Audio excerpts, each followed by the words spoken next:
Restrictions don't stop people. They just create detours, bottlenecks, and ultimately mayhem. This belief that people should be restricted and forcibly coerced into manageable behavior, I just don't buy it.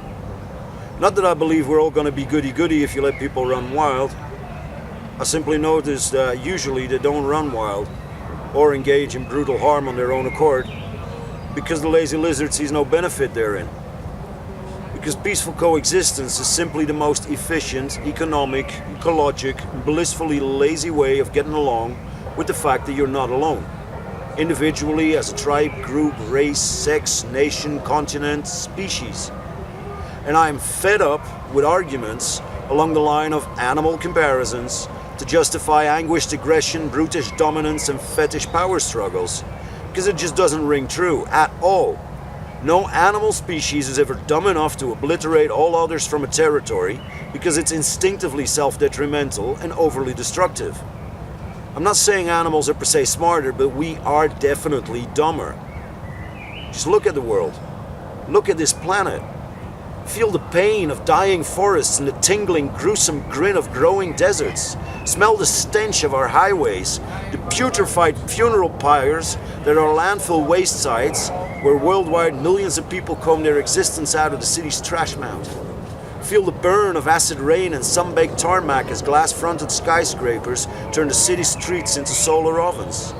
See the bloated bellies of GM-fed population, the radiation and magnetic interference, the gross waste of energy. To do what exactly?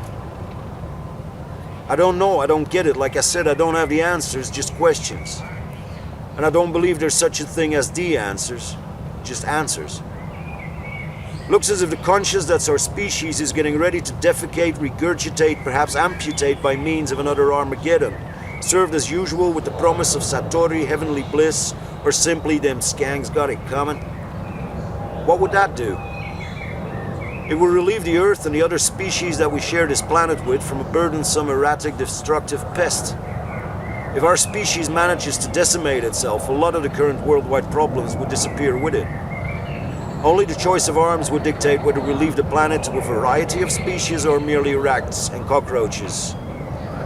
Collective stagnation equals collective suicide, and we are way too stagnant in our beliefs. Too slow in accepting new knowledge instead of denying and defying. Too dumb to speak beyond and too deaf to hear the drumbeat of reality. Those that personify the progressive, instinctive intelligence of our species and give their lives to keep the herd from going over the cliff, how shall they outweigh the dead weight of dangerous routine, conceptuated in rule of law, imposed mass normality, and short-term profit rolling down the slippery slope? An object in motion will want to remain in motion. An inert mind will fight for its inertia. And so, O Fortuna, the dice keep rolling so fast we can't make out the numbers.